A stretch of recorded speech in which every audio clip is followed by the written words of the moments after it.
I have had a crush on Yannick for 10 years but was too scared to confess. Then, I was diagnosed with terminal brain cancer, so I tied him up and took what I wanted, again and again. His eyes burned red as he struggled.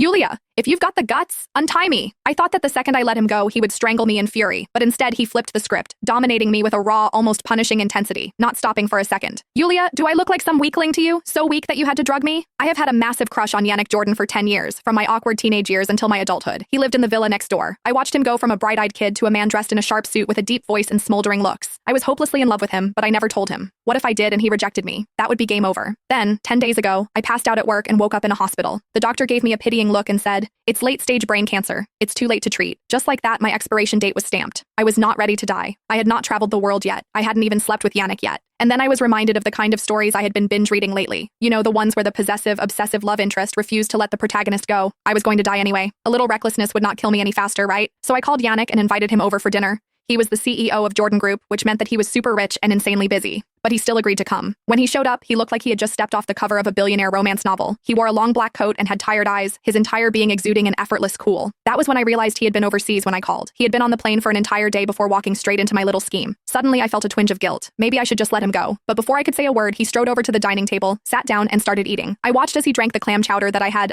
doctored a little. He raised an eyebrow at me mid-sip. "It's been a while. Your cooking has improved." Yeah, no kidding. Because it was takeout from the best restaurant in town. Why takeout? Because if I had cooked, it would have been so bad he wouldn't eat enough for my plan to work. By the time I grabbed a bowl from the kitchen, he was already looking a little woozy. I bit my lip. "Tired? Want to lie down?" He nodded. "I'm a little dizzy." "Take a rest then." We had known each other forever, so trust was not an issue. Hence, he followed me to the guest room without a second thought. Yannick was out cold. I struggled to peel off his coat, my fingers brushing against the crisp white fabric of his dress shirt. Beneath it, I could just barely make out the contours of his body. I swallowed, my throat suddenly dry as my pulse hammered against my ribs. But in the end, I lost my nerve. Instead, I rummaged through my closet and pulled out a collection of silk ties, ones I had bought for him over the years but never dared to give him. Well, tonight, they were finally going to serve a purpose. Carefully, I wrapped them around his wrists and ankles, securing him to the bed. By the time I was done, exhaustion hit me, and I collapsed onto the edge of the mattress. I lifted my gaze. I saw that Yannick's face was calm, his breathing steady. Right now, he looked so peaceful. But I knew that the moment he woke up, he would be furious. Just like the last time when his mother casually suggested that we should just get married, he was annoyed. I let my eyes linger on his face, memorizing every detail. I did not have much time left. In a few days, I would not get to see him ever again. I had spent my whole life being good and selfless. But now, at the very end of it, I wanted to be selfish just this once. Even if he ended up hating me, maybe that would be better. If he hated me, then he wouldn't be as sad when I was gone. His phone started buzzing from inside his coat pocket. It was his assistant, Jason Lindell. I hesitated for only a second before answering. "Yannick's exhausted," I said, keeping my voice casual. "He was knocked out after eating." Jason got the hint and hung up. My eyelids were getting heavier by the second. Screw it. I climbed into bed, wrapped my arms around Yannick's waist, and let sleep take me. Sometime in the middle of the night, I woke up to an angry roar. "Yulia Quincy!" I bolted upright. The sudden movement sent a rush of dizziness through me,